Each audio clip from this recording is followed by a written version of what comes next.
الحمد لله نحمده ونستعينه ونستغفره ونؤمن به ونتوكل عليه ونعوذ بالله من شرور أنفسنا ومن سيئات أعمالنا من يهده الله فلا مضل له ومن يضلله فلا هادي له ونشهد أن لا إله إلا الله ونشهد أن محمدا عبده ورسوله أما بعد فقد قال الله تبارك وتعالى في القرآن المجيد أعوذ بالله من الشيطان الرجيم بسم الله الرحمن الرحيم اليوم أكملت لكم دينكم وأتممت عليكم نعمتي ورضيت لكم الإسلام دينا صدق اللہ العظیم۔ معزز سامعین، اسٹیج پر تشریف فرما معزز علماء کرام، مہمانان اعظام، پردہ نشین خواتین، میری مائیں بہنیں، کافی دیر سے آپ حضرات اپنا قیمتی وقت لگا کر اس پروگرام کو کامیاب بنانے کی کوشش کر رہے ہیں۔ اللہ تعالیٰ سے دعا کریں اللہ تعالیٰ آپ سب کی اس محنت کو، آپ کی اس قربانی کو قبول فرمائے۔ ابھی عشاء کے بعد سے لے کر اب تک بہت سارے طلباء نے مکالمہ، تقریریں، نظم پیش کی ہیں، جس سے بخوبی اندازہ لگایا جا سکتا ہے کہ آپ کے اس محبوب ادارے میں تعلیم کا نظام کیا ہے، تعلیم پر کس طریقے سے محنت کی جا رہی ہے، یہ مجھے بتانے کی ضرورت نہیں ہے۔ خود آپ نے دیکھا کہ طلباء نے بغیر کسی اٹک اور بغیر کسی جھجھک کے اپنی مالی ضمیر کو ادا کیا ہے۔ اس کا مطلب یہ ہے کہ اساتذہ کرام ان پر کافی محنت کر رہے ہیں۔ اللہ تعالیٰ ان کی محنتوں کو قبول فرمائے۔ اس کے بعد دو بڑے اکابر نے آپ کے سامنے قیمتی نصیحتیں رکھی۔ اگر واقعی ہم اس پر عمل کر لیں تو ہمارے لیے وہی کافی ہے، لیکن آپ لوگوں کی چاہت، آپ لوگوں کی فرمائش ہے کہ کچھ باتیں میں بھی آپ کے سامنے رکھوں، تو یہ اسی وقت ہوگا جب آپ توجہ کے ساتھ تھوڑی دیر میرے ساتھ بیٹھیں گے، اس اخلاص کے ساتھ آپ بیٹھیں گے کہ انشاءاللہ جو باتیں کہی جائیں گی ہم اس پر عمل کریں گے۔ دیکھیے میرے خطبہ میں قرآن کریم کی ایک آیت تلاوت ہے جس میں اللہ تعالیٰ نے فرمایا اليوم اکملت لکم دینکم واتممت علیکم نعمتی ورضیت لکم الاسلام دینا، کہ اے لوگوں میں نے اپنا دین مکمل کر لیا ہے، میں نے اپنا دستور مکمل کر لیا ہے، میں نے اپنا قانون مکمل کر لیا ہے۔ یہ قانون کس کا ہے، یہ دستور کس کا ہے؟ آپ کو معلوم ہے کہ یہ دستور جو قرآن کی شکل میں ہمیں اور آپ کو ملا، یہ اللہ رب العزت کا بھیجا ہوا قانون اور دستور ہے۔ اس میں اللہ نے یہ کہہ دیا کہ اے لوگوں تمہیں زندگی گزارنی ہے اور سکون کی زندگی، کامیابی والی زندگی چاہتے ہو تو ہم نے قیامت تک آنے والے تمام مسائل کا حل قرآن کریم کے اندر اور جناب نبی کریم صلی اللہ علیہ وسلم کی ذات گرامی کے اندر ہم نے نازل کر دیا ہے، ہم نے دے دیا ہے۔ اب مزید کامیابی کے لیے کسی اور راستے کی تلاش کی ضرورت نہیں ہے، لہذا تمہیں اگر عبادت گزار بننا ہے تو رسول اللہ صلی اللہ علیہ وسلم کی عبادت کو دیکھو، تمہیں بہترین تاجر بننا ہے جناب محمد رسول اللہ صلی اللہ علیہ وسلم کی تجارت کو دیکھو، تمہیں بہترین سیاست کرنی ہے جناب محمد رسول اللہ صلی اللہ علیہ وسلم لباس کو دیکھو. تمہیں بہترین شوہر بننا ہے، رسول اللہ کی زندگی کو دیکھو.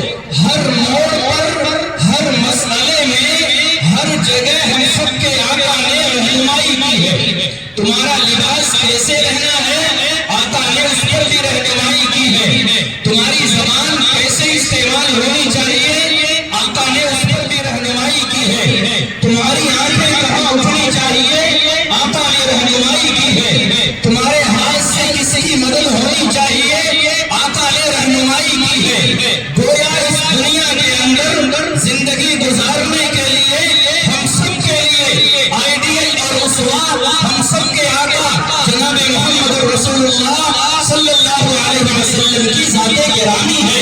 اللہ نے قرآن کریم میں فرمایا لقد کان لکم فی رسول اللہ اسوۃ حسنہ، کہ اے لوگوں تمہارے لیے آئیڈیل، تمہارے آئیڈیل جناب محمد رسول اللہ صلی اللہ علیہ وسلم کی ذات گرامی ہے. تمہیں کسی میدان میں رہنمائی چاہیے، رسول اللہ سے رہنمائی حاصل کرنا. لیکن ہوا کیا، ہم نے رسول اللہ کا نام تو لیا، ہم نے رسول اللہ کا کلمہ تو پڑھا، ہم نے اپنے آپ کو عاشق رسول تو کہا، لیکن جب لباس کی باری آئی، جب چہرے کا نمبر آیا، جب تجارت کا نمبر آیا، جب اخلاق کا نمبر آیا، تو ہم نے نبی کو آئیڈیل نہیں بنایا، ہم نے رسول اللہ کی ذات کو آئیڈیل نہیں بنایا.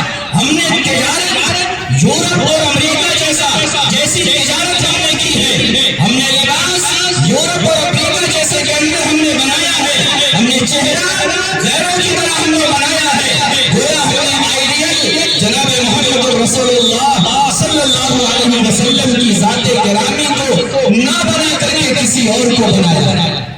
پھر کیا ہوا، پھر یہ ہوا کہ جو لوگ رسول اللہ کو آئیڈیل نہ مان کر کے آج ترقی یافتہ ممالک کو دیکھ کر لباس پہنتے ہیں. میری مائیں بہنیں بھی میری آواز کو سنیں، وہ میری مائیں بہنیں جو اپنا لباس یورپ کی گندی تہذیب کو دیکھ کر اپناتی ہیں کہ ان کے جیسا ہم لباس پہنیں گے، ان کے جیسا ہم زندگی گزاریں گے.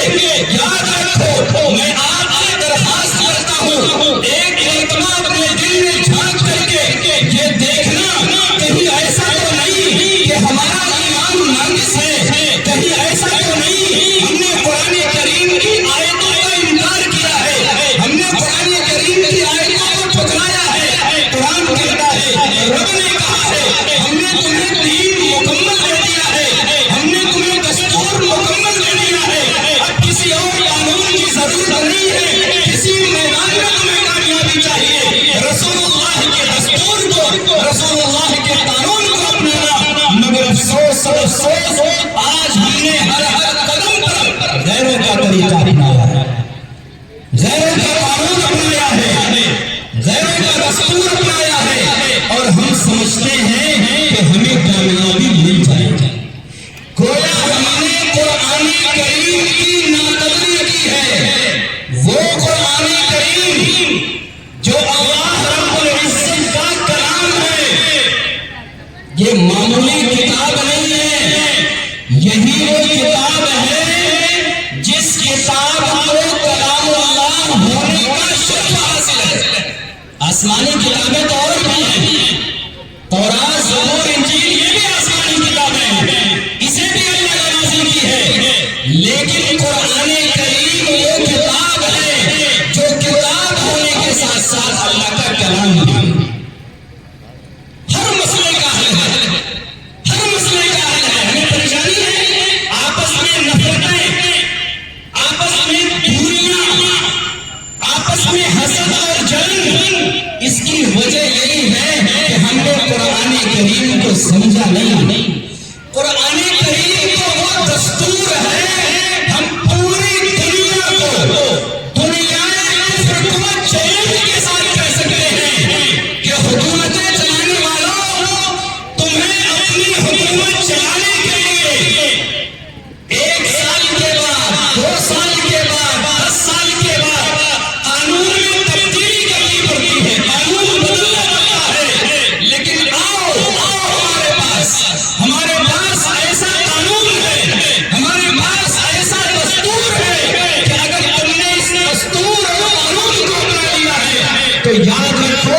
کبھی تبدیلی کی کوئی ضرورت نہیں پڑی۔ ہم سب کے پاس تو وہ کتاب ہے، لیکن ہم نے اس کتاب کی قدر نہیں کی ہے۔ یہی وجہ ہے کہ کتاب ہوتے ہوئے بھی ہم ذلیل ہو رہے ہیں، کلام اللہ ہوتے ہوئے بھی ہم پستی کی طرف جا رہے ہیں۔ اس کی وجہ یہ ہے کہ ہم نے کلام اللہ کی عظمت کو نہیں سمجھا۔ ہم نے آج اپنے بچوں کو کلام اللہ سے دور رکھا۔ اتنی عظیم نعمت اللہ نے ہمیں اس مدرسے کی شکل میں دی تھی، مگر ہم نے اپنے بچوں کو اس کلام پاک کے لیے استعمال نہیں کیا۔ یہ افسوس کا مقام ہے۔ ایک تو ہم نے اپنے آباء و اجداد کے اس بنائے ہوئے خوبصورت ان محلات کو، ان مکانات کو، ان درسگاہوں کو ہم نے ایک طرف اپنی اولاد کو یہاں نہ بھیج کر کے جہاں مدرسے کا ٹھیس پہنچایا ہے، وہیں اس مدرسے کے قائم کرنے والے جو آباء و اجداد تھے ہم نے ان کی روحوں کو بھی ٹھیس پہنچایا۔ ورنہ جو تعداد ہماری ہے اور آپ کے مدرسے میں تعداد کوئی مطلب نہیں ہے۔ ہم نے قرآن کو ٹھکرایا تو آج اللہ نے ہمیں بھی ٹھکرا دیا۔ ورنہ میں بتاؤں آپ کو یہی قرآن ہے۔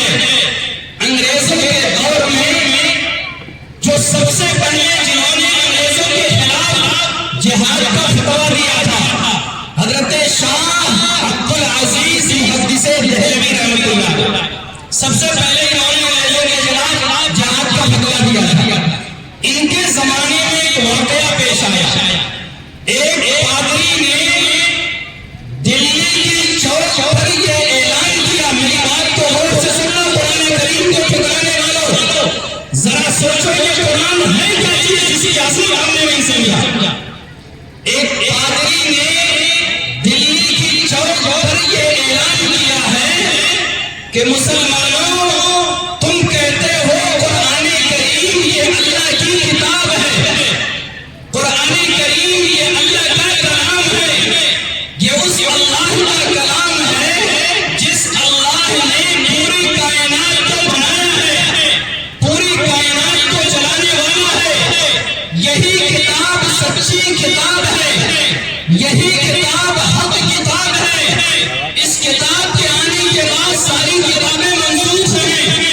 وہ دلی کی چوک پر ایک بھرے مجمع میں یہ اعلان کرتا ہے کہ مسلمانوں آؤ، میری طرف سے چیلنج ہے، میں تمہیں چیلنج دیتا ہوں، اگر تمہاری کتاب یہ قرآن کریم اللہ کی کتاب ہے، تم اپنے دعوے میں سچے ہو تو آؤ اسی بھرے مجمع میں آگ جلاتے ہیں، ایسی آگ جلاتے ہیں جو آگ آسمانوں سے وار کرے۔ پھر تم اپنی کتاب قرآن کریم لاؤ، میں اپنی کتاب بائبل پیش کرتا ہوں، بائبل کو بھی آگ میں ڈالا جائے گا، قرآن کو بھی آگ میں ڈالا جائے گا۔ مسلمانوں سن لو، اگر قرآن کریم جل جائے تو اس کا مطلب یہ ہے کہ تمہارا مذہب، تمہاری کتاب باطل ہے، اور اگر ہماری کتاب بائبل جل جائے تو میں اسلام لانے کے لیے تیار ہوں، اس کا مطلب میرا مذہب غلط۔ تھوڑی دیر کے لیے سوچئے، یہ چیلنج معمولی چیلنج تھا؟ آج ہم بھی اپنی ایمان کا جائزہ لیں۔ اگر آج کوئی ہمارے سامنے جلا دے اور یہ کہے کہ قرآن کریم ڈالو اور پورا مجمع لگا ہوا ہو، اور یہ کہے کہ اگر قرآن کریم جل جائے تو اس کا مطلب غلط ہے، شاید ہمارا ایمان ڈگمگا جائے کہ نہیں، ہم قرآن کریم کو ایسا نہیں کریں گے، قرآن کریم تو جل جائے۔ یہ نیت کے اوپر ہے، یہ ایمان کے اوپر ہے۔ ہمارا ایمان ایسا نہیں ہے، ہم نے ایمان کو ایسا نہیں بنایا ہے۔ ہم تو ایک زواری مسلمان ہیں، ہم مسلمان کے گھر پیدا ہوئے، ہم مسلمان بن گئے۔ ورنہ آپ بتائیے، چند رسموں کے علاوہ ہمارے اندر، ہماری زندگیوں میں اسلام نہیں ہے۔ بچہ پیدا ہوا، کان میں اذان دے دیا، بچہ جوان ہوا، مولوی صاحب کو بلا کر کے نکاح کروا دیا، انتقال ہوا،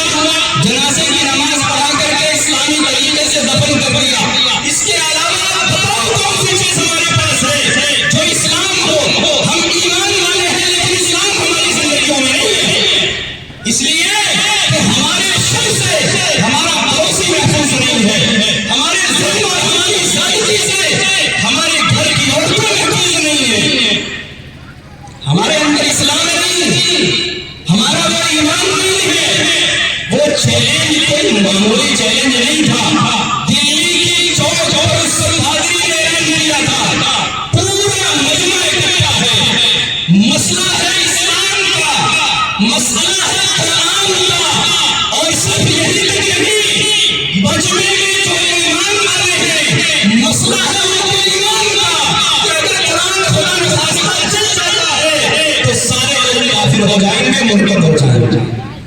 مسئلہ یہ تھا ہم شاید ہوتے تو پیچھے ہٹ جاتے. قربان جائیے ہمارے اکابر پر جب اطلاع ملی حضرت شاہ عبدالعزیز محدث دہلوی رحمۃ اللہ علیہ کو ایک شخص دوڑا ہوا آیا. آپ اپنے کتب خانے میں موجود تھے. کہنے لگا حضرت ایک بڑا مسئلہ پیش آ گیا. ایک پادری نے تو بڑا چیلنج کر دیا ہے. وہ کہتا ہے مسلمانوں یہ آگ جل رہی ہے, تم اپنی کتاب ڈالو, میں اپنی کتاب ڈالتا ہوں. جو بچ جائے وہ صحیح ہے, جو جل جائے وہ باطل ہے. کہنے لگے کوئی بات نہیں, معمولی مسئلہ ہے. جی ہاں, ان عابر کی قربانیوں کا نتیجہ ہے. ان عابر کی قربانیوں کا نتیجہ ہے کہ آج اسلام ہم تک پہنچا. اسلام کو نقصان ہم لوگ پہنچا رہے ہیں. آنے والی نسلیں ہمیں وہ دعائیں دیں گی, یاد رکھنا آج اسلام کو ہم نے مٹایا ہے, ہم مٹا رہے ہیں. کہنے لگے چلو حضرت شاہ عبدالعزیز محدث دہلوی رحمۃ اللہ علیہ کہنے لگے چلو دیکھتا ہوں کیا بات. گئے اسی مجمع میں, پادری اعلان کر رہا ہے. کہنے لگے ملاقات کراؤ, دیکھتا ہوں کون ہے. اس پادری سے ملاقات ہوئی. کیا بات ہے بھائی, کیا چیلنج ہے, پتا ہے کیا کہتا ہے وہ. کہتا ہے علامہ صاحب آپ کہتے ہیں قرآن اللہ کا کلام ہے, ہم کہتے ہیں یہ بائبل اللہ کی کتاب ہے. تم کہتے ہو یہ غلط یہ صحیح, ہم کہتے ہیں وہ غلط یہ صحیح. آؤ آزما لیتے ہیں, اس آگ کے اندر ڈالتے ہیں اس کتاب کو, جو بچے وہ صحیح. پورا مجمع ہے, اچھا خاصا مجمع. تو حضرت شاہ صاحب نے کیا کہا, نہیں ایسا نہیں ہو سکتا. میں قرآن کریم کو اپنے ہاتھ سے اس آگ میں ڈال دوں, یہ ایسا نہیں ہو سکتا. یہ ہمارے ایمان کے اندر, اسلام کے اندر ہمارا ایمان اس کا تقاضا نہیں کرتا. اب سامنے والے کو موقع مل گیا, وہ چلانے لگا, شور کرنے لگا کہ دیکھو دیکھو تمہیں ڈر ہے. اس کا مطلب یہ ہے کہ یہ قرآن اللہ کی کتاب نہیں ہے. اگر اللہ کا کلام ہوتا تو اللہ حفاظت کرتا. تم تو ڈر گئے. کہنے لگے ذرا خاموش تو ہو, میری بھی بات تو سن لو. ڈرا نہیں ہوں, یہ تو اللہ کا کلام ہے. آؤ اس سے آگے بڑھو. اس قرآن کریم کو اپنے ہاتھ سے داخل کرنا یہ میرے لیے مناسب نہیں ہے. میں اس قرآن کریم کو اپنے سینے پہ لگاتا اور تم اپنی کتاب کو اپنے سینے سے لگاؤ. یاد رکھنا یہ کوئی صحابی کا واقعہ نہیں بیان کر رہا. آپ کہتے ہیں وہ تو صحابہ تھے, ان کے بارے میں قرآن میں اللہ نے کہہ دیا رضی اللہ عنہم ورضوان, اللہ ان سے راضی ہو, اللہ سے راضی. آپ کہیں گے ان کی تربیت تو حضور نے کی تھی. ارے اسی ہندوستان کا واقعہ ہے, آپ کے اسی دلی مرکز کا واقعہ ہے. کہتے ہیں اس قرآن کریم کو میں سینے سے لگاتا ہوں. بائبل تمہاری کتاب ہے, تم سینے سے لگاؤ. اور آؤ ہم دونوں چھلانگ لگاتے ہیں آگ کے اندر. ہم بھی چھلانگ لگاتے ہیں آگ کے اندر, تم بھی چھلانگ لگاؤ آگ کے اندر. جو بچ جائے وہ سچ ہے, جو جل جائے وہ باطل ہے.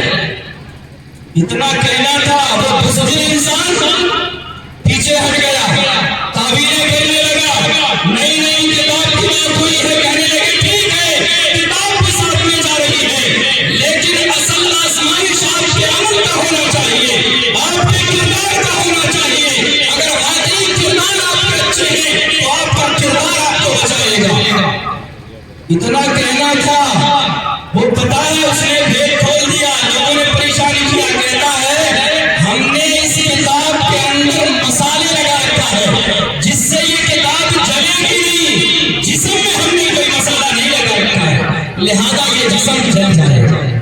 تو یہ ہے وہ کتاب. مسلمانوں, ہم نے اس کتاب کی عظمت کو نہیں پہچانا, ہم نے اس کتاب کی اہمیت کو نہیں پہچانا. اس لیے آج اس مجلس میں یہ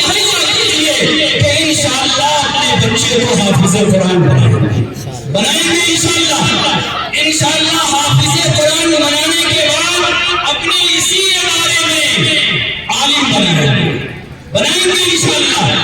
یقیناً حافظ قرآن بننا یہ بڑی دولت ہے، لیکن قرآن کریم میں ہے کیا؟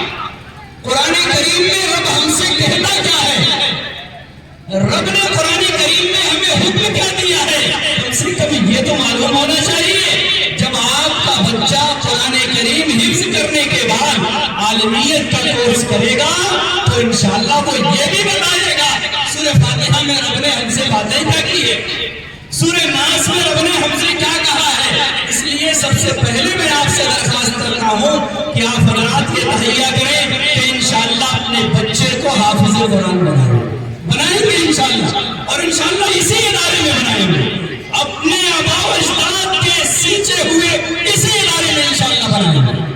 اللہ رب العزت عمل کی توفیق دے۔ مجھے کچھ خاص بات کرنی تھی آپ سے، لیکن وقت کافی ہو رہا ہے، پھر بھی میں اپنی بات مکمل کروں گا۔ دیکھیے یہ قرآن کریم ہم سب کے لیے آئیڈیل ہے، نمونہ ہے۔ ہر موڑ پر قرآن کریم ہماری رہنمائی کرتا ہے، ہم نے رہنمائی نہیں حاصل۔ آج ہمارا ایک بڑا مسئلہ کیا پھنس رہا ہے؟ آپس میں لڑائیاں، آپس میں نفرتیں، بیوی شوہر، باپ بیٹا، ایک پڑوسی دوسرا پڑوسی، یہ آپس میں شکایتیں ہیں، نفرتیں ہیں، رشتے تباہ و برباد ہو رہے ہیں۔ جبکہ قرآن ہمارے پاس ہے، رشتے کیسے باقی رہیں گے؟ قرآن ہمارے پاس ہے، اللہ کا بھیجا ہوا دستور ہمارے پاس ہے، لیکن اس کے باوجود بھی ہم اس بڑی مصیبت میں گرفتار ہیں۔ آج کی مجلس میں اگر آپ نے ساتھ دیا تو انشاءاللہ رشتے ٹوٹتے کیوں ہیں؟ رشتے ٹوٹتے کیوں ہیں یہ بتاؤں گا تاکہ آپ رشتوں کو جوڑیں گے انشاءاللہ۔ دیکھیے رشتے اللہ کی بڑی نعمت ہے، بہت بڑی نعمت ہے، ہم نے رشتوں کی قدر نہیں کی۔ باپ کا، بیٹے کا، بہن کا، بھائی کا، بیوی کا، خالہ پھوپھی، یہ رشتے اللہ رب العزت کی بڑی نعمت ہے۔ وہ لوگ جو ان رشتے سے محروم ہیں ان سے آپ پوچھئے، مثلا شوہر بیوی ہے لیکن بیٹا نہیں ہے، بھائی ہے گھر میں بہن نہیں ہے، ماں باپ ہے بیٹے نہیں ہے، بیٹا ہے ماں باپ کے سائے سے محروم ہے، آپ ان سے پوچھئے رشتے کی اہمیت کیا ہوتی ہے۔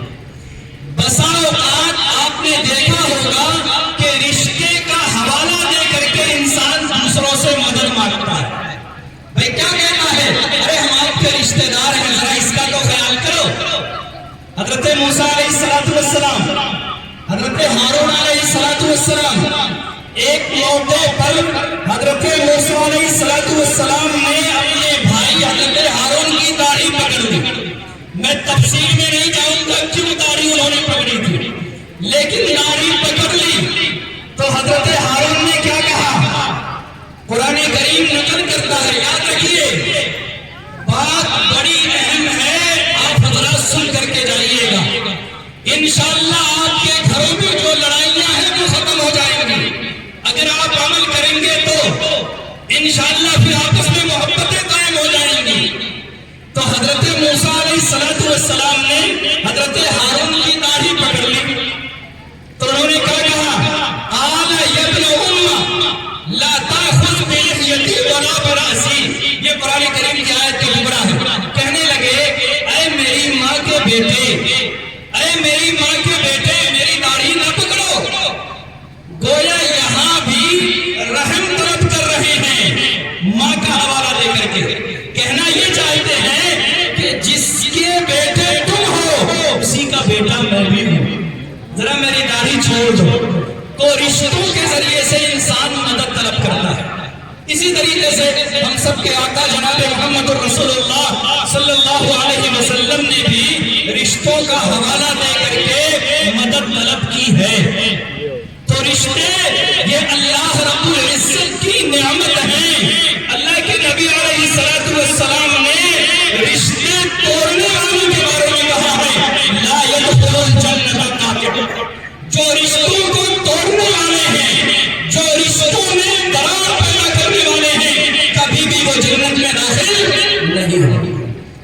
اللہ کے نبی نے فرمایا یاد رکھیے اب ان رشتوں کو جوڑنا ہے. یہ رشتے ٹوٹتے کیوں ہیں؟ اس کی وجہ سے رشتے ٹوٹتے کیوں؟ ایک اجمالی چیز سمجھیے مختصر میں. رشتے اس لیے ٹوٹتے ہیں کہ ہم نے یہ سمجھا کہ نمازی بن جانا دینداری کی علامت ہے. تسبیح ہاتھ میں لے لینا یہ دینداری کی علامت ہے. چہرے پہ داڑھی رکھ لینا یہ دینداری کی اعلیٰ علامت ہے. کرتا پاجامہ پہن لینا یہ دینداری کی علامت ہے. اللہ کے سامنے سجدے کر لینا یہ دینداری کی علامت ہے. گویا ہم نے دینداری کو صرف اور صرف عبادات میں محض رکھا کہ دینداری صرف اور صرف عبادات میں ہے. حالانکہ دینداری صرف اس میں نہیں ہے. ارے دین کا ایک حصہ معاشرت کا ہے. دین کا ایک حصہ اخلاق کا ہے. دین کا ایک حصہ نکاح و طلاق کا ہے. دین کا ایک حصہ پڑوسیوں کے حقوق کا ہے. دین کا ایک حصہ حقوق العباد کا ہے. ہم نے صرف اور صرف حقوق اللہ کو دین کا حصہ بنایا. اس لیے آپس میں لڑائیاں ہو رہی ہیں. یہ تو مختصر انداز میں ہے. تھوڑی سی تفصیل میں آ کر کے بات کو سمجھیے.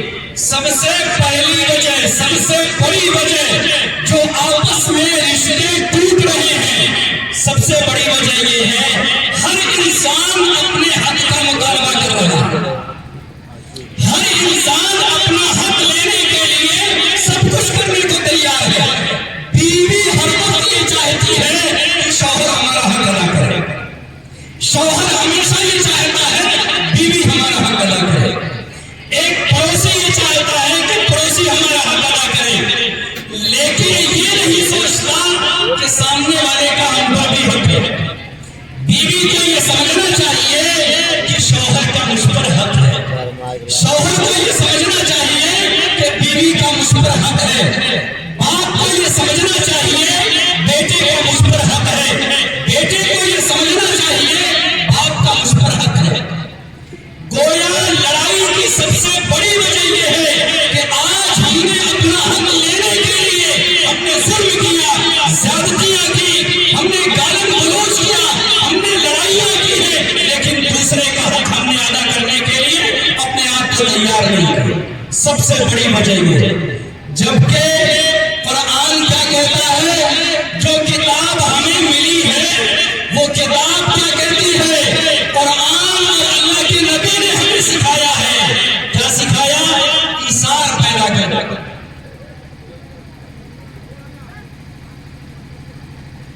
ہم سب کے آقا نے سکھایا ہے کہ ایثار کا مطلب ہوتا ہے کہ آپ دوسروں کا حق ادا کیجیے, اپنا حق معاف کر دیجیے. اپنا حق بعد میں لینا ہے, پہلے دوسروں کا حق ادا کرنا ہے. اسی کو کہتے ہیں ایثار. جیسے جماعت میں لوگ جاتے ہیں تو وہاں 3 طرح کا کھانا بتایا جاتا ہے. ایک کھانا ہوتا ہے ظلم کا کھانا, جو لوگ جماعت میں جاتے ہیں. ایک کھانا بتایا جاتا ہے عدل کا کھانا, اور ایک کھانا بتایا جاتا ہے ایثار کا کھانا. ظلم کا کھانا کیا ہے؟ 2 ساتھی ہیں, دسترخوان میں پلیٹ, اس میں سالن روٹی 2 روٹیاں ہیں. ظلم یہ ہے کہ ایک ساتھی دوسرے ساتھی کو بات میں مشغول کر کے دونوں روٹیاں کھا لے. یہ ہے ظلم کا کھانا. جماعت والے ساتھی بتاتے رہتے ہیں. عدل کا کھانا کیا ہے؟ عدل کا کھانا یہ ہے ایک روٹی آپ کھا لیجیے اور ایک ساتھی کو دے دیجیے. اور ایک کھانا ہے ایثار کا کھانا, آپ دونوں نے کھائیے اپنے ساتھی کو دے دیجیے. اسلام نے یہ سکھایا ہے, اسلام نے یہ سکھایا ہے کہ اپنے حقوق کو چھوڑ کر کے دوسروں کے حق کو ادا کرنے والے بن جاؤ. انشاءاللہ اس دنیا کے اندر, اس ماحول کے اندر آپ کے گھروں میں سکون آ جائے گا. لہذا بیوی ہمیشہ یہ سوچے شوہر کا کیا حق ہے ہمیں ادا کرنا ہے. شوہر ہمیشہ یہ سوچے کہ بیوی کا حق کیا ہے ہمیں یہ ادا کرنا ہے. اگر یہ ہو جائے تو انشاءاللہ لڑائیاں ختم. 2 بزرگوں کا واقعہ لکھا ہے. بہت سارے اللہ والے ایک جگہ پڑاؤ ڈالا, انہوں نے کھانا بنایا. 8-10 لوگ تو انہوں نے کھانا بنایا 10 لوگوں کا. اتفاق سے راستے سے بہت سارے لوگ گزرنے لگے. انہوں نے کہا یہ بھی مسافر ہیں، لاؤ ان کو بھی کھانے پہ بلا لیتے ہیں. وہ لوگ بھی آ گئے بہت سارے. کھانا معمولی ہے اور کھانے والے بہت زیادہ ہو گئے. شاید ہمیں دینا بلاتے، ہم اپنی آنکھیں نیچی کر لیتے، لیکن وہ اللہ والے تو انہوں نے بلا لیا. کھانا کم ہے، کریں کیا؟ آنے والے بہت زیادہ ہیں. تو وہ اللہ والے تھے، ان کے اندر ایثار تھا. انہوں نے آپس میں مشورہ یہ کیا کہ ایسا ہے رات کا وقت ہے جب مہمان کھانے کے لیے بیٹھیں گے. اچھا دستور یہ ہے کہ مہمان یہ کہتا ہے ساتھ میں تمہیں بھی کھانا ہے. اب ظاہر سی بات ہے کھانا کم ہو تو سب کو تو کھانا نہیں ہو سکتا ہے. ان اللہ والوں نے آپس میں مشورہ کیا کہ جو مہمان ہیں جب وہ کھانے کے لیے بیٹھیں گے ہم چراغ بجھا دیں گے، اندھیرا ہو جائے گا، ہم یوں ہی ہاتھ ہلاتے رہیں گے اور آہستہ آہستہ وہ کھانا کھا لیں گے. ہم اپنا کھانا اپنے مسافر بھائیوں کو کھلا دیں گے. چنانچہ ہوا ایسے، دسترخوان لگایا گیا اور سارے لوگ اس پر بیٹھے، مہمان بھی بیٹھے، یہ میزبان بھی بیٹھے اللہ والے. لیکن جو مہمان تھے وہ بھی اللہ والے. انہوں نے بھی دیکھا کھانا تو بہت معمولی ہے، چند لوگوں کا ہے، ہم لوگ زیادہ آ گئے ہیں. جب لائٹ بند کی گئی تو انہوں نے بھی موقع کو غنیمت سمجھا.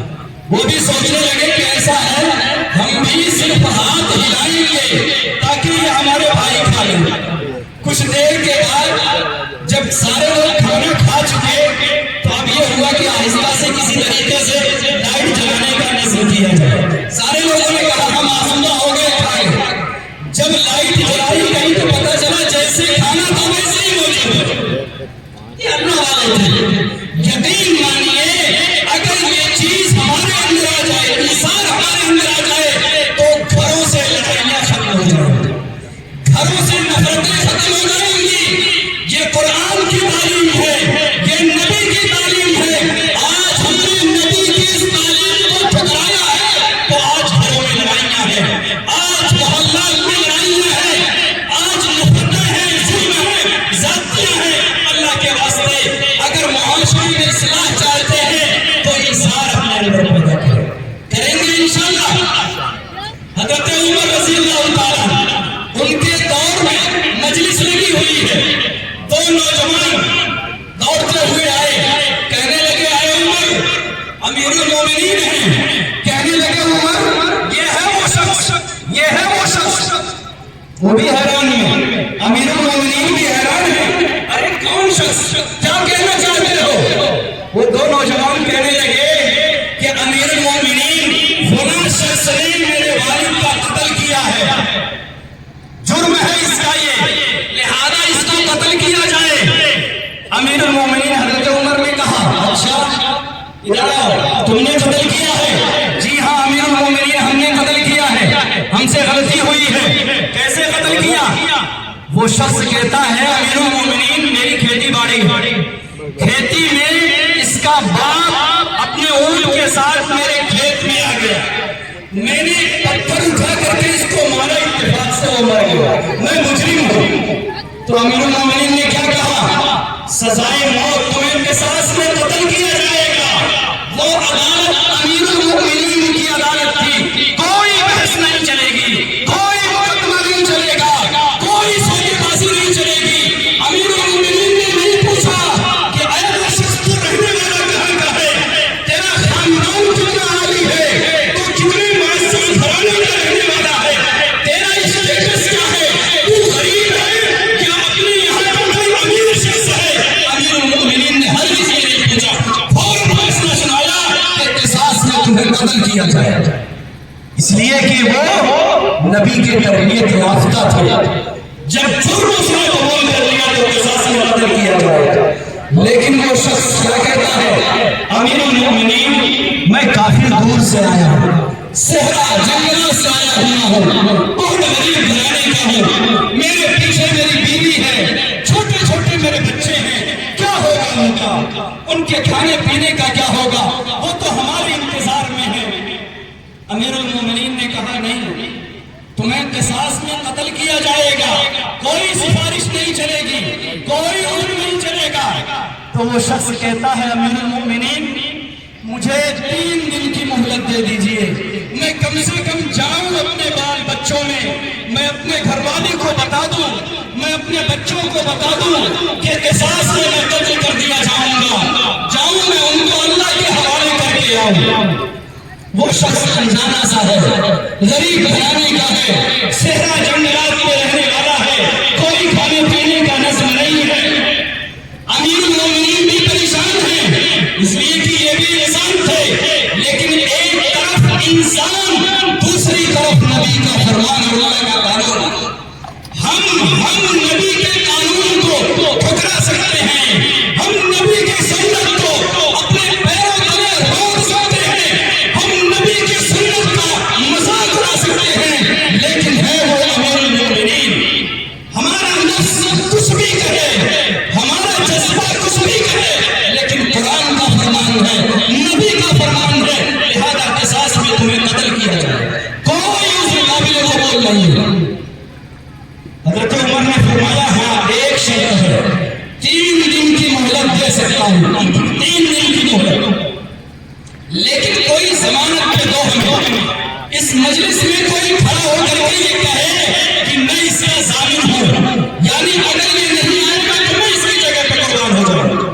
اب بتائیے یہ معمولی چیز ہے، وہاں مجلس میں جتنے لوگ ہیں اس کو کوئی پہچانتا نہیں ہے، صحرا جنگل پر رہنے والا، سارے صحابہ کرام میں سناٹا ہے، کوئی جواب دینے کے لیے تیار نہیں ہے، کون ہے جو اپنی گردن پھنسائے گا؟ امیر المومنین نے کہا ان 2 نوجوانوں سے جو مقدمہ لے کر کے آئے ہوئے تھے، کہنے لگے کہ ذرا معاف کر دو، اس کے گھر کوئی نہیں ہے، بال بچے بہت چھوٹے ہیں، روزی روٹی کا مسئلہ ہے، معاف کر دو۔ کہنے لگے امیر المومنین ایسا نہیں ہو سکتا، یہ میرے باپ کا قاتل ہے، اس کو قتل کیا جائے گا، میں معاف نہیں کر سکتا۔ جب وہ نہیں معاف کرتے تو امیر المومنین کیوں معاف کریں گے؟ لیکن مسئلہ یہ ہے ضمانت کون لے؟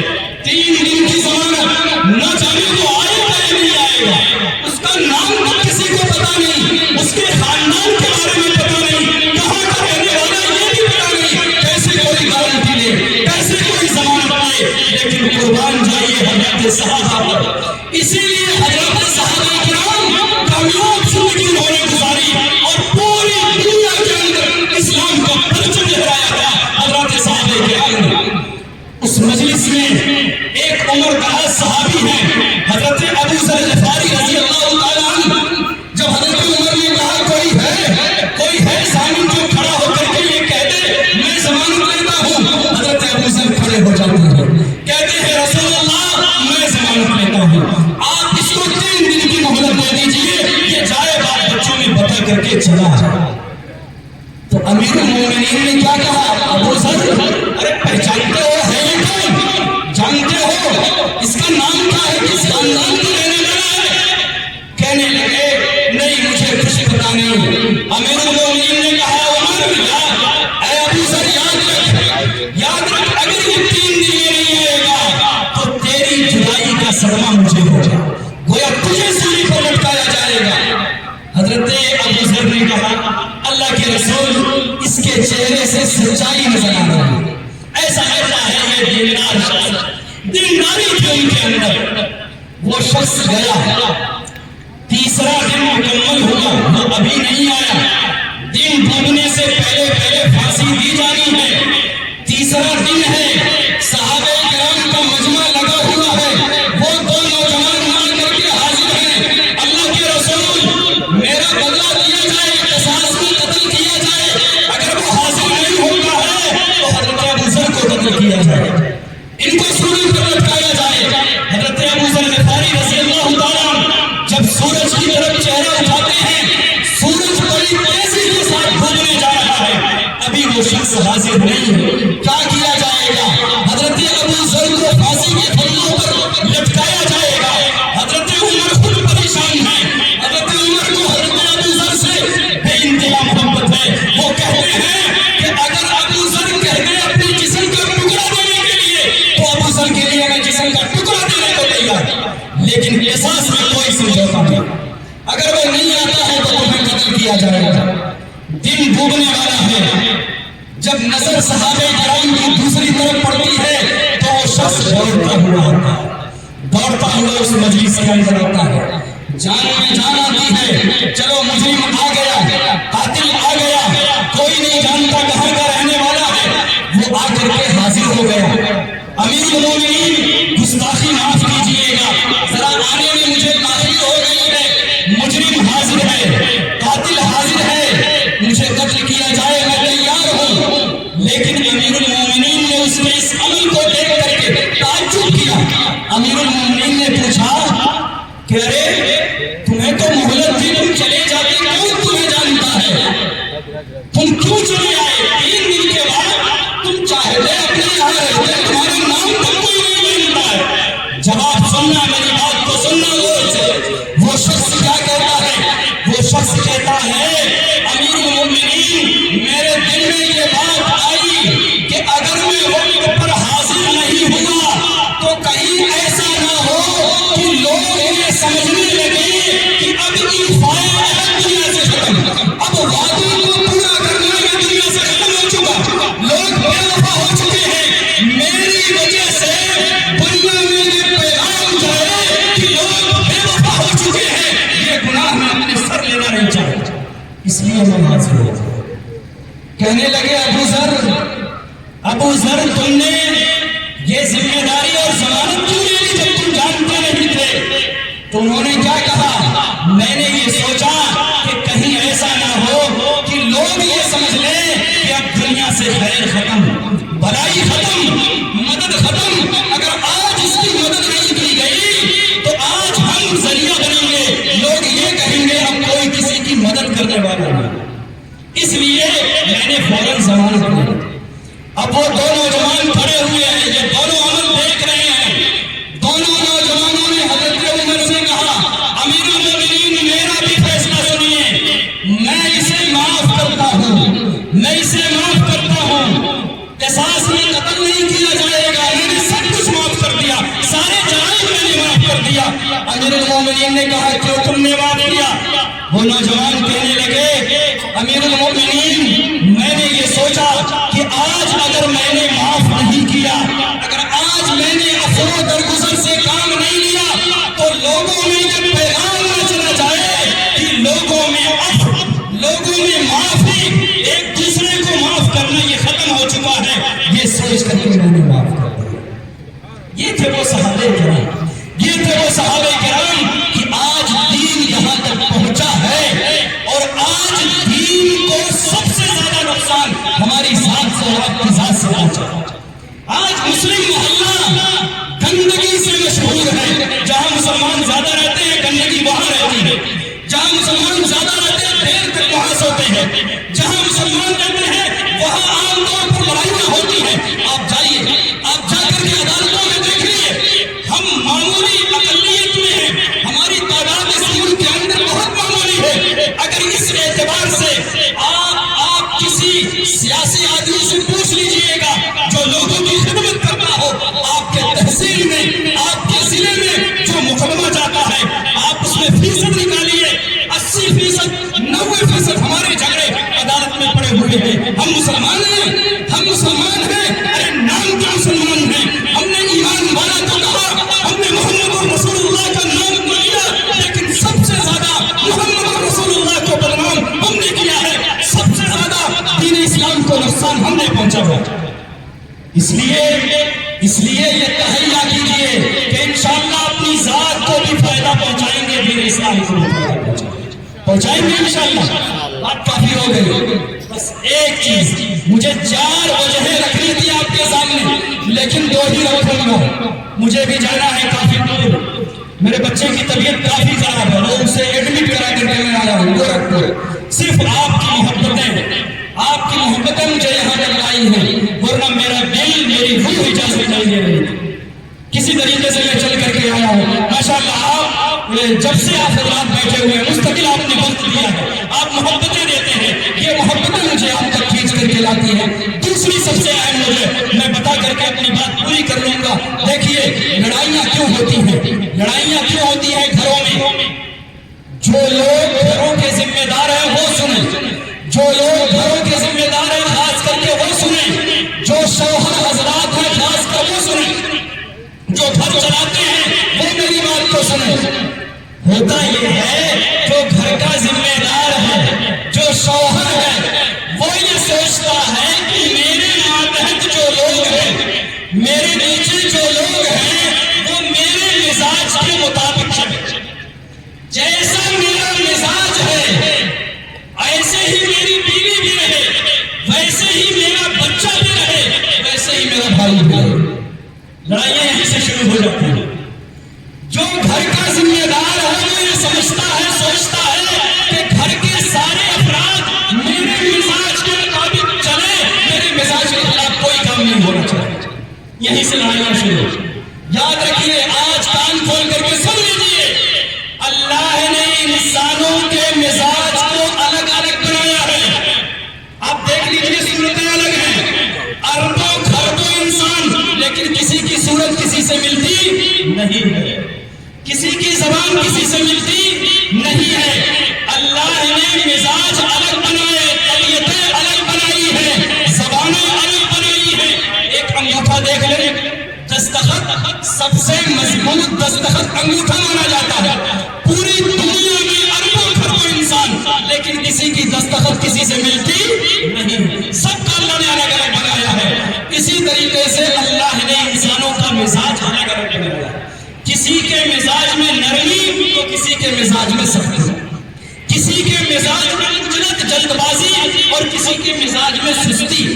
اب ایک جلد باز انسان یہ سوچے کہ گھر میں جتنے لوگ ہیں سارے جلد بازی سے کام کرے، تو ایسا نہیں ہو سکتا۔ اگر وہ ایسا چاہتا ہے تو اللہ کی تخلیق میں، اللہ کے بنائی ہوئی چیزوں میں تبدیلی کرنا چاہتا ہے۔ اللہ نے مزاجیں الگ الگ طریقے بنائے ہیں۔ آپ کہیں گے یہ تو آپ کا دعویٰ ہے، یہ تو آپ کہہ رہے ہیں میں نہیں مانتا۔ ارے مانیں گے کیسے نہیں؟ حضرت موسیٰ علیہ السلام کی مثال دیکھ لیجیے۔ حضرت موسیٰ علیہ السلام اتنے جلالی ہیں، اتنے جلالی ہیں کہ اپنے زمانے میں ایک قبطی کو مارا، ایک قبطی ایک شخص تھا، ایک گھوسا مارا مر گیا، ختم ہو گئے۔ اور حضرت عیسیٰ علیہ السلام کا مزاج کیا تھا؟ وہ یہ کہتے تھے کہ اگر کوئی ایک تھپڑ مار دے دوسرا پیش کرے۔ فرق ہے مزاجوں میں۔ آئیے صحابہ کرام کو دیکھیے، غزوہ بدر میں بہت سارے کافر قید کر کے لائے گئے، بہت سارے کافر۔ تو پتا ہے حضرت عمر نے کیا کہا، حضرت ابو بکر صدیق نے کیا کہا؟ حضرت ابو بکر صدیق نے کہا کہ اللہ کے رسول، یہ جتنے قیدی آئے ہوئے ہیں پکڑ کر کے، اللہ کے رسول سب کو معاف کر دیجیے، سب کو چھوڑ دیجیے۔ یہ حضرت ابو بکر صدیق نے کہا، لیکن آگے سے حضرت عمر بھی سامنے کھڑے ہوئے، کہتے ہیں اللہ کے رسول نہیں، ایسا نہیں ہو سکتا ہے۔ جتنے قیدی آئے ہوئے ہیں ان میں کچھ ہمارے رشتے دار ہیں، کچھ آپ کے رشتے دار ہیں، معافی سے کام نہیں چلے گا۔ اللہ کے رسول اپنے رشتے داروں کو آپ اپنے ہاتھ سے قتل کریں اور میں اپنے رشتے داروں کو اپنے ہاتھ سے قتل کروں۔ یہ مزاج ہے۔ حضرت ابو بکر صدیق نے کہا معاف کر دیا جائے، حضرت عمر نے کہا نہیں قتل کرنا ہے، اور جس کا جو رشتے دار ہے اسی کو قتل کرے۔ تو یہ مزاج الگ الگ ہے۔ اب گھر کا ذمہ دار یہ سوچے کہ میرے ماتحت جتنے لوگ ہیں میرے مزاج کے مطابق چلے، تو یاد رکھو گھروں میں فساد آئے گا، گھروں میں فساد آئے گا۔ اس لیے جو گھر کے ذمہ دار ہیں، جو شوہر حضرات ہیں، میری بات کو غور سے سنو۔ اگر آپ گھر کے اندر سکون چاہتے ہو، گھر کو بہترین ڈھنگ سے چلانا چاہتے ہو، آپ کی بیوی غلطی کرے معاف کرو، آپ کا بچہ غلطی کرے درگزر سے کام لو، سمجھا کر کے کام لو۔ اگر ایسا نہیں کرو گے تو گھر میں فساد آئے۔ اور ہم سب کے خالق نے کتنا صبر کیا، اس پر صبر کرو۔ اگر کبھی آپ کے مزاج کے خلاف صبر کرو، اللہ نے کیا کہا ہے، انما یوفی الصابرون اجرهم بغیر حساب۔ جو لوگ صبر کرتے ہیں اللہ تعالیٰ بے حساب اجر دیتا ہے، بے حساب جس کی کوئی گنتی نہیں ہے۔ اور سب سے بڑے صابر ہم سب کے پوری کائنات کے خالق ہیں۔ اللہ نے قرآن کریم میں فرمایا وَقَالُوا اتَّخَذَ الرَّحْمَنُ وَلَدًا۔ اس آیت میں، آیت لمبی ہے، اللہ نے کہا ہے کہ لوگ اس زمین میں ایسے ایسے انسان بھی ہیں جو کہتے ہیں میرا کوئی بیٹا ہے، جو کہتے ہیں میرا کوئی باپ ہے۔ یہ اتنا بڑا جرم ہے، اتنا بڑا جرم ہے کہ زمین پھٹ جائے، آسمان ریزہ ریزہ ہو جائے، پہاڑ لیکن پھر بھی میں صبر کرتا ہوں، میں نے ہر ایک کی روزی جاری رکھا ہے۔ تو اگر آپ کے مزاج کے خلاف کوئی کام ہو جائے تو آپ بھی اللہ کے واسطے قربانی دیجیے، قربانی دیجیے۔ اسی کا نام ہے قربانی۔ جس طریقے سے مال کی قربانی دینی ہے، اسی طریقے سے اپنے نفس کی بھی قربانی دینی ہے، جذبات کی قربانی دینی ہے۔ ورنہ آخری بات یاد رکھو، اگر آج جذبات کے رو میں آپ پھنس گئے، اگر جذبات میں آ کر کے آپ نے بچوں سے انتقام لینا شروع کر دیا، آپ نے اپنے گھر کی خواتین سے انتقام لینا شروع کر دیا، تو سن لو کان کھول کر کے، قرآن کہتا ہے اللہ رب العزت کا فرمان ہے یود المجرم یوم یفتدی من عذاب یومئذ ببنیہ وصاحبتہ واخیہ وفصیلتہ التی تؤویہ ومن فی الارض جمیعا ثم ینجیہ۔ یہ قرآن میں رب نے کہا ہے کل قیامت میں جب اللہ کے سامنے کھڑے ہو گے، تم تمنا کرو گے، تم سوچو گے اے کاش آج بیوی کو قربان کر دیتا، آج مال کو قربان کر دیتا، آج اولاد کو قربان کر دیتا، آج پوری جان کو قربان کر دیتا، لیکن جہنم میں جانے سے بچ جاتا۔ اللہ کہے گا کلا، وہ وقت تم نے دنیا میں گنوا دیا ہے، اب یہاں یہ موقع ملنے والا نہیں ہے، یہ موقع ملنے والا نہیں ہے۔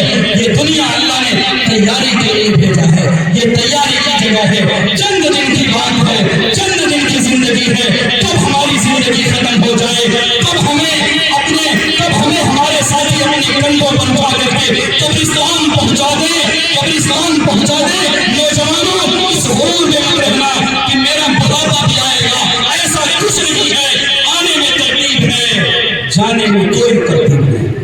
ہر شخص یہ فکر کرے کہ انشاءاللہ ہم نبی کے اخلاق کو اپنائیں گے، انشاءاللہ ہم دوسروں کے ساتھ حسن اخلاق سے اچھی گفتگو سے پیش آئیں گے، انشاءاللہ اگر ہم نے اپنی زبان کو میٹھی کر لیا، اگر ہم نے دوسروں کے حق کا خیال کیا تو ہمارے ماحول اور معاشرے کے اندر امن قائم ہو جائے گا۔ اللہ رب العزت سے دعا کریں اللہ تبارک و تعالی ہم سب کو کہنے اور سننے سے زیادہ عمل کی توفیق عطا فرمائے۔ اللہ تبارک و تعالی آپ کے اس ادارے کو دن دونی رات چوگنی ترقیات سے نوازے۔ وآخر دعوانا الحمدللہ رب العالمین۔ دعا فرمائیں اللہم صلی علی